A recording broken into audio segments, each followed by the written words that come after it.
I checked my phone and noticed I had 13 missed calls, all from my mother-in-law, Martha. Not again. While thinking about this, my phone vibrated once more.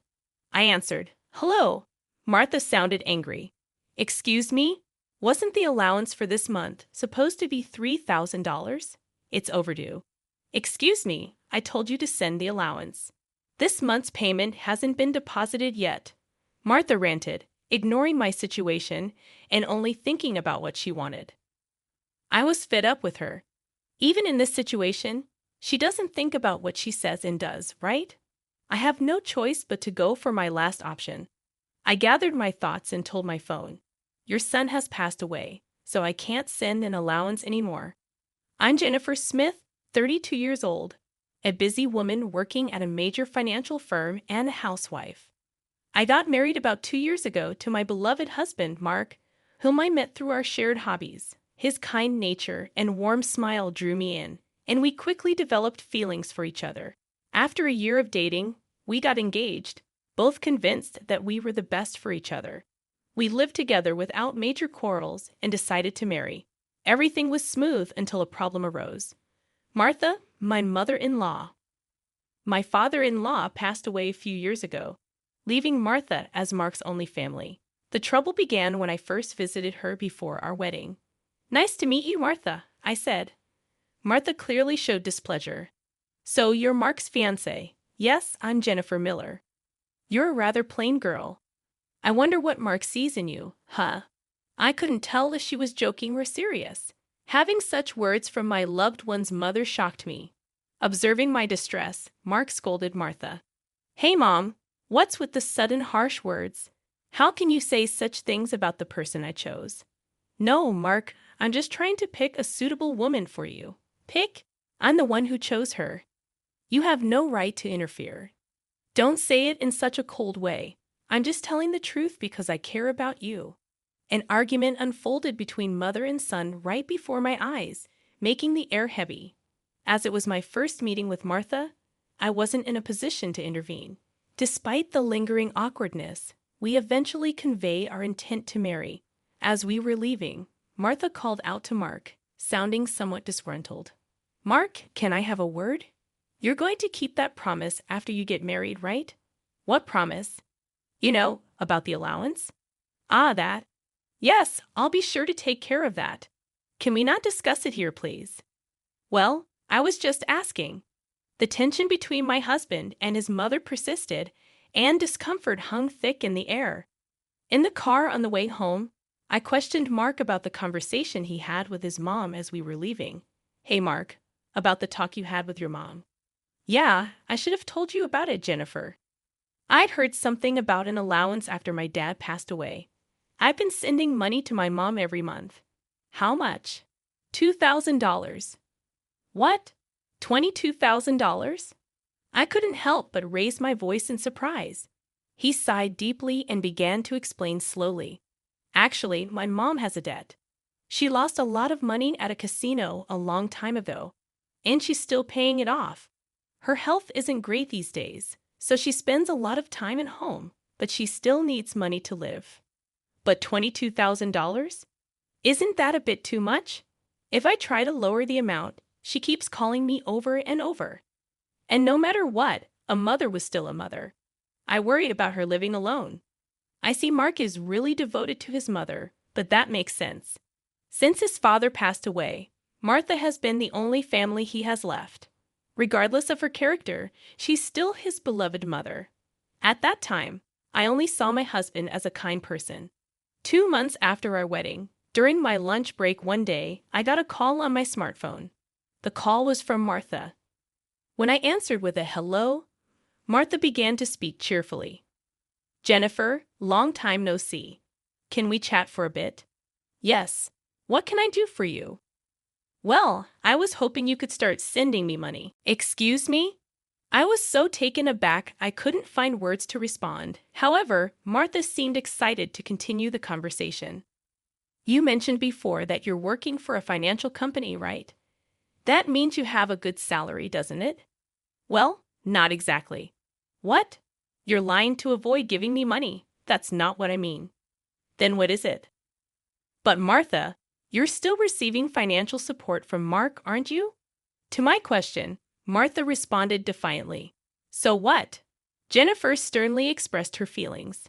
Martha, getting $2,000 monthly support is a big deal. And yet you're asking for more. Really? You think so? If you were to send me an additional $1,000, I could avoid burdening Mark.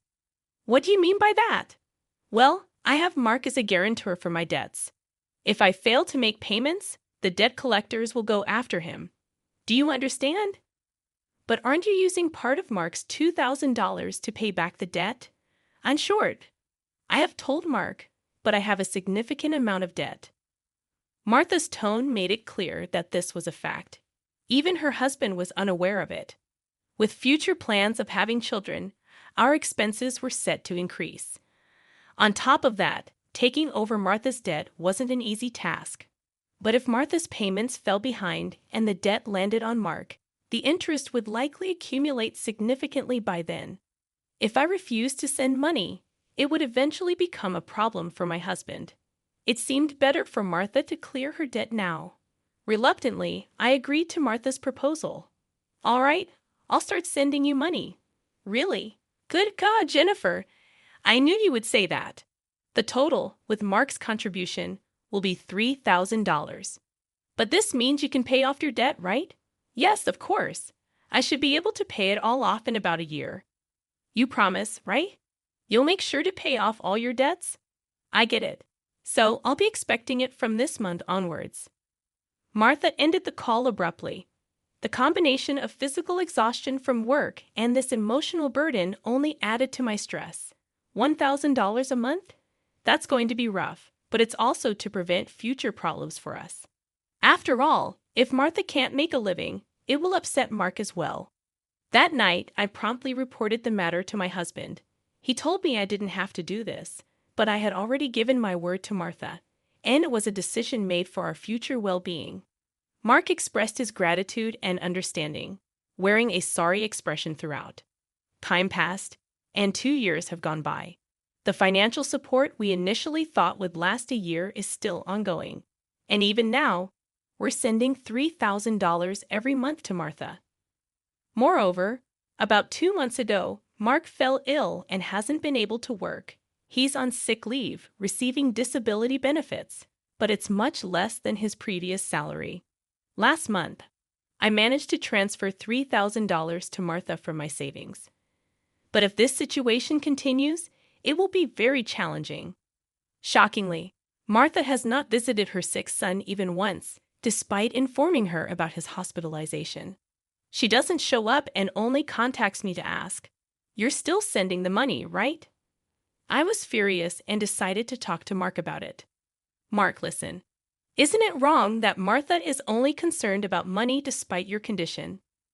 We need to seriously consider what to do moving forward. Yeah, I've been thinking the same thing.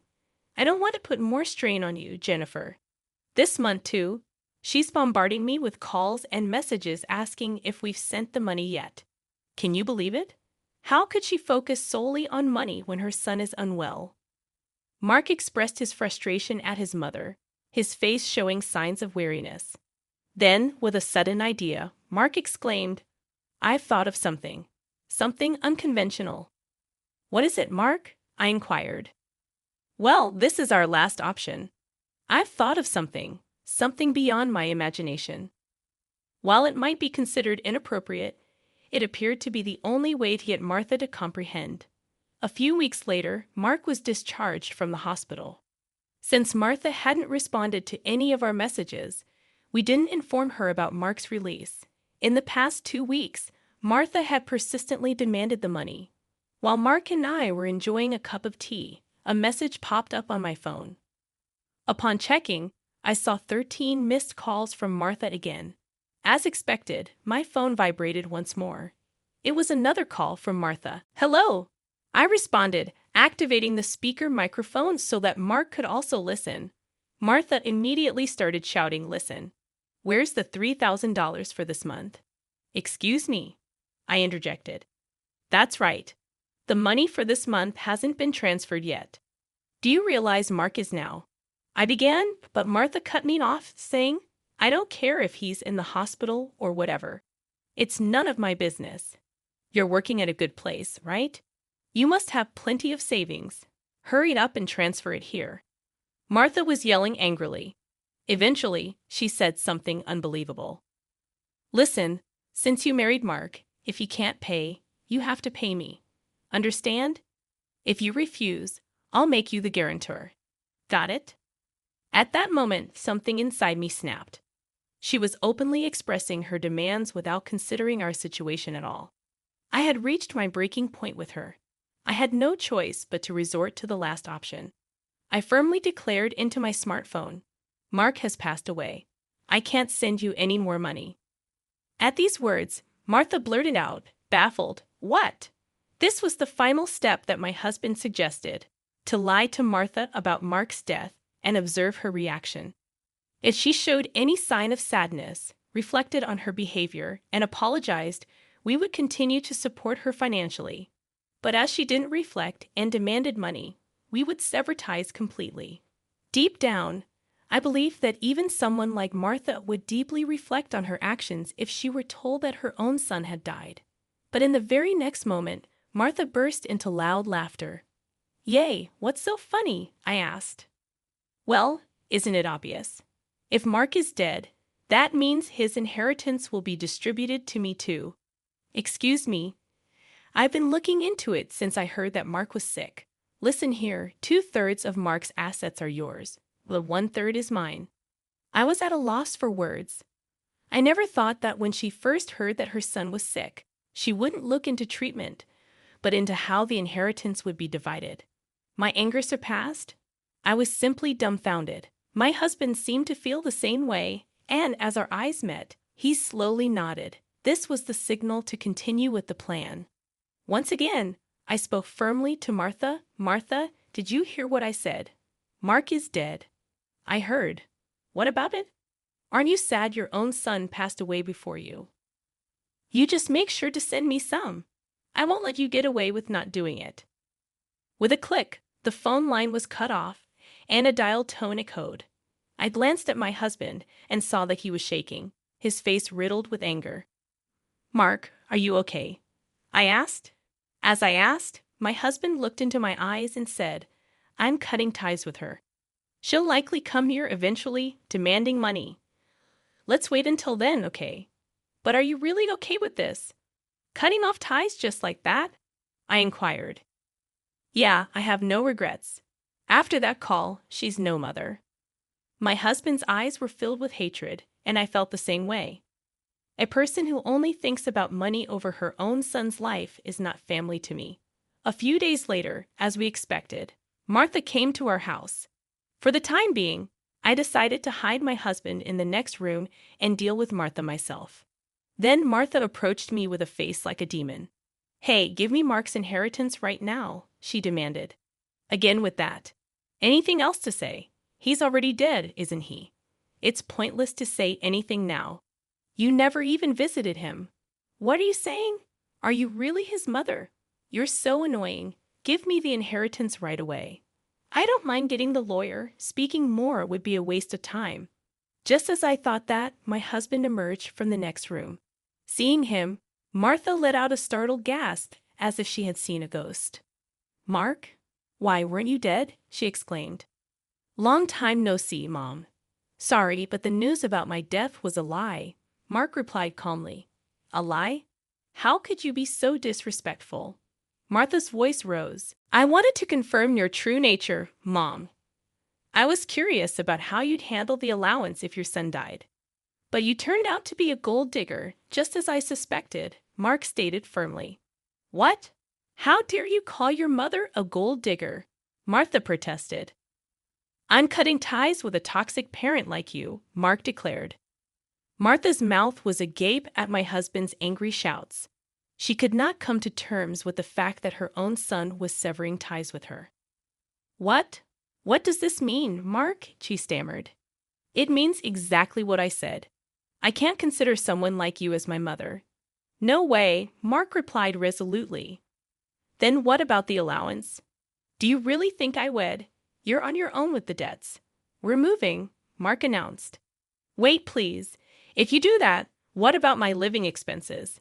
Martha pleaded tearfully. With tears in her eyes, Martha reached out to my husband. He forcefully shook off her hand, looked at her coldly, and said, "I don't care about your living expenses. You have been living off us without even a single apology. I really understand your despicable nature now. Don't you show up in front of us again." "No, wait, Mark. Are you going to abandon your mother?" Martha cried out. Ignoring her words, my husband seized Martha's arm and guided her to the front door. He tossed her shoes and bag outside and escorted Martha out of the house. Martha created a commotion outside for a while but eventually disappeared, possibly unable to withstand the scrutiny of the neighbors. Despite her multiple attempts to contact us, we ignored all of them. Martha's number was set to be automatically rejected, and we completed our move. Regarding the issue of co-signing for the debts, it became invalid since Martha had made Mark the co-signer without his consent, absolving him of responsibility. Without the allowance from us, Martha seems to be leading a challenging life. It's only natural given that she had been using the allowance for gambling instead of settling her debts. She still faces a substantial debt burden and is pursued by debt collectors daily. Unable to indulge in gambling anymore, she appears to be working tirelessly from dawn to dusk. It's unlikely that she will be able to fully clear her debts in the foreseeable future. She will have to keep working until she is physically unable to do so. This is entirely a consequence of her own actions. As for us, we are enjoying fulfilling days in our new home. My husband's health has stabilized, and he has returned to work. After some time, we discovered a new life growing in my belly. We are expecting an additional member in our family next year. Moving forward, we aim to cherish happy moments as a family of 3.